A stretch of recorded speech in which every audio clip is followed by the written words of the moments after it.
الحمد لله والصلاة والسلام على رسول الله وآله وأصحابه والتابعين ومن تبعهم بإحسان إلى يوم الدين. الحمد لله على كيدي أكاد كسونا كنما قول إلى كتب محمد بن عبد الله نتصلنا نتصحابه ونقوم بصلاته سبحانه من بارك في قوة التلاوة والإيمان وفي على كتب menjadi bulu kadang kira di salat salat lalu banyak kuatin nasihat aku sampai ini pun najah ini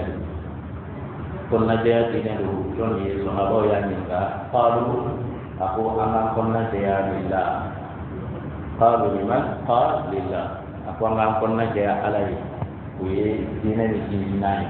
di pun najah alai ka ala kelim berkata yang terada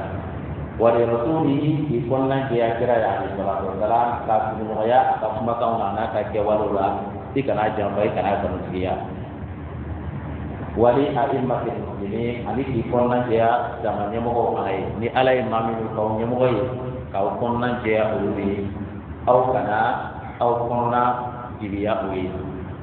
wa amadihim ali mo bela jadi la feu pe islamai angang ponna dia nyoy angang no dasra donc kama akaka la halaya do be nu la halaya nana aslamo anga konna je nyoy ka nyom nasra ka Allah subhanahu wa ta'ala ka konoi mukama anga dine amme si apolosile mete ka to ngolo chumi amaro ka pa be wati binu ko fitna wati jeme wati mina fitna wati re jeme pampe fitna de be nyara dine re mana kono fitna caman itu, enggak, bukan bala ko yang selama orang ya, karena balana muna, kada kan kira hari salatu salah ini pribadi, ayah aku jentu video, kupu fitna kacaya, saya percaya yang menonjol, mereka fitna pernah buat bola jalan, dong dia fitna lagi asrau kaca, fitna asrau kaca, kira pada salatu salah. Awa aka kuma yon fanana ako jende wuli yew koko ma do nana cien kono kezabuna dajjaluna kelo tigela baw wudda jamlama de kulu binana cien kono kali jenga wuli uchama hadisa dora ko salatu ma bi sabana wala ubina ateko ubena wati kelinga wati to bina ibaya kila ko be galo ni tige ba ko ko da ko tel ma be galo ke ina ko no na do ne do be na do ba ko kale chiri ni do be na do ba ko qur'ana te chen do be na do ba ko hadisa te chen be be na ni kai a be na da commission kira ko be na donc mi la ma wu no na we akana bali ko la ka tina e ka ko ka be kira ali salatu wassalam aka hadisa warela ay umma do binana ulu binu dado dinena ngebi ta so la to la to ni o te fu de kalama ngaru de binu dado maula wal ma do yere minu tunune do te fu de kalama rajulun tabe ngada de be jama kun kan kola kulu binana cien ko donc nanu no na wuye an ga ni wadi nura kana bali auna kira yang premier ya ali sallallahu alaihi ya ko kabina don no wati no na wudira selama kanga murike selama kanga muke ni fitna ni wati nusira selama kanga ijilaja tika to ke yere ika do yere ka do je ka dimba ka ala deli ala ki ka dine nye ka dimba ala kana fitna sira doge kada ka mo wati de la ame fitna wati la de uri kama kuma baby kuma bawne dina kuma kula ni jama kunu do wira wa ko kira ka hadisa be zirinda kan ya shite chen ama te kadir an yere sigilin dina e ka ko ma bi to yakli ka kana femu were ko ko be pe ala kebaga yere ma dola kebaga yere be malo ya na keli nga ede kali joke jina kuma fola e ka o fen do daga jena ma wala ko ma fitna wala do ne begi jambiera la sendo be wallahi be ba do akeba do yere be malo ya na keli o ba do ate bele i bɛ taa sɔrɔ n'u bɛ don yɔrɔ modèle dɔ la o tɛ sɔn a ka fɛnw la walima o tɛ sɔn a ka dɔw la silamɛ dɔnkɛla silamɛ ɲuman jɔn bɛ sɔrɔ k'a ka dɔn k'a fɔ k'e ye dɔnkɛla ye silamɛ ɲuman jɔn bɛ sɔrɔ ko e présidenti tɔ la yɔrɔ dɔ la e ye silamɛ de ye i nana silamɛ jamakulu kɛra o bɛ ka e ka kibaruya fɔ nin y'an dɛnɛmɔgɔ ye silamɛ ɲuman don an b'a dɔn tiɲɛ na a bɛ se tobili da la dɛ tiɲɛ na a bɛ si dɔn na a ti tangana n'a ye dɔn daminɛ nɔ f'i yɛrɛ b'i da wa k'a lajɛ silamɛ ɲuman jɔn bɛ sɔn ale présidenti tɔ la o ka fɔ est ce que silamɛ ɲuman bɛ sɔn o ma donc ko dɔw bɛ yen k'u yɛrɛ ye maloyala kow ye kabini an ka hali an ka laadaw la olu dɔw tun ye maloyala ko ye kuma tɛ k'a fɔ dɔ kana sɔrɔ k'ale bɛ ka diinɛ lase k'o fɛn dɔw kɛ fɛn dagalen ye donc silamɛw k'an janto a yɛrɛ la an bɛ fitina waati de la ni fitina waati nana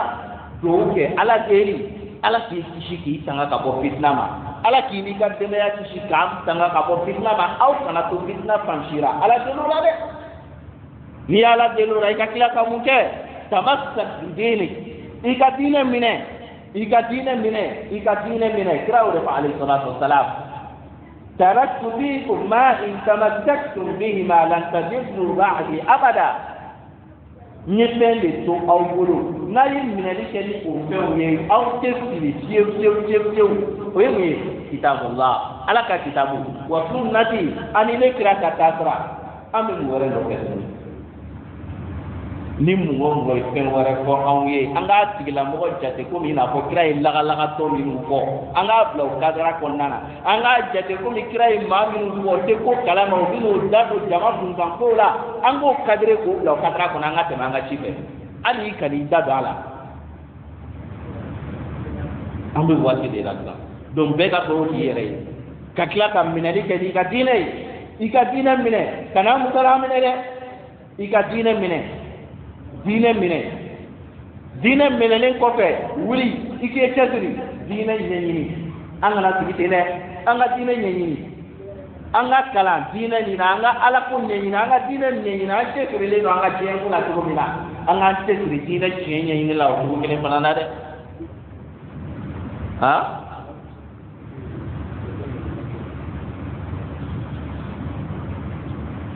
i k'i ka diinɛ ɲɛɲini diinɛ ta yɔrɔw dɔnnen don kuranɛ kɔnɔ tafsiri ɲumanw bɛ yen kira ka sunnaw dɔnnen don maa jumɛn bɛna k'i bɛna olu bɔ kunkolo la yan sa jɔn de bɛna k'i bɛna o kɛ an b'o waati de la donc bɛɛ k'i janto i yɛrɛ la a jamakulu bɔlen don dɛ dɔw bɔra olu ye kuranɛ ko nkalontigiya ko kamiti wa an t'a dɔn o bɛ yen ko an ka sigi an ka laadaw ma ko kuranɛ tɛ tiɲɛ ko girindakan don n'i ma a fɔra k'a fɔ e ɲɛ san 1000 ni kɔ k'olu asatirul awwalin o ko nin ye fɔlɔmɔgɔw ka girindakan o fɔra koyi dɔw nana olu ko ko hadisa ye girindakan ye i n'a fɔ an ɲɛ bɛ a ma hakili ɲagaminen dɔ la sisan min bɛ ka cɛrili kɛ réseaux sociaux kan o tɛ hakili la bɛɛ y'a kumaw caman mɛn mɛsi dɔ bɛ daga a bɛ bɛn muso ye a ka seli k'a to a ka kalo labɔ la foyi t'a la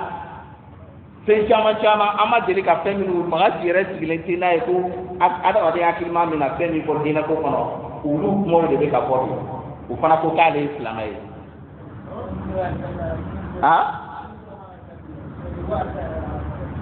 olu dɔ ko k'o ye silamɛ ye donc tiɲɛ na nka min bɛ digi anw na o de ye anw ka jamana kɔnɔ tɔn dɔ sigilen don ko min bɛ kuma silamɛw tɔgɔ la olu ye jɛkulu dɔ kɛ ka sɛbɛnw bɔ ka sariyaw bɔ ko ni maa o maa sɔrɔla i ye dankarili kɛ diinɛ fɛn dɔ la i ye dankarili kɛ kira la i ye dankarili kɛ kira ka sahabaw la sallallahu alaihi wa sallam wa ridwanullahi alaihim ajma'in i ye dankarili kɛ kuranɛ la ko sariya dɔ kan ka boli i kan nka an ɲɛ bɛ nin ko nin na a bɛ ka kɛ kabini waati jumɛn an ma deli k'o kumakan mɛn tiɲɛ na nin de b'anw silamɛw jɔrɔ walahi nin b'anw silamɛw jɔrɔ a kan k'an jɔrɔ dɛ parce que an y'olu de kɛ an kumada ye an dal'olu de la k'o k'an kumada ye nka olu da jɛlen don i b'a fɔ ko bobo ala ka diinɛ bɛ ka lakari ala ka diinɛ bɛ ka lagosi sɔhabaw bɛ ka wele ko ziirindalaw maa minnu ye manamanakanfɔlaw ye sɔhabaw de bɛ ka wele ten kira ko alayhi salatu wasalam ko minnu ka fila ka tɛmɛ bɛɛ lajɛlen ka nabi ɲumanw kɔfɛ olu de bɛ ka wele ko ziirindalaw yala silamɛya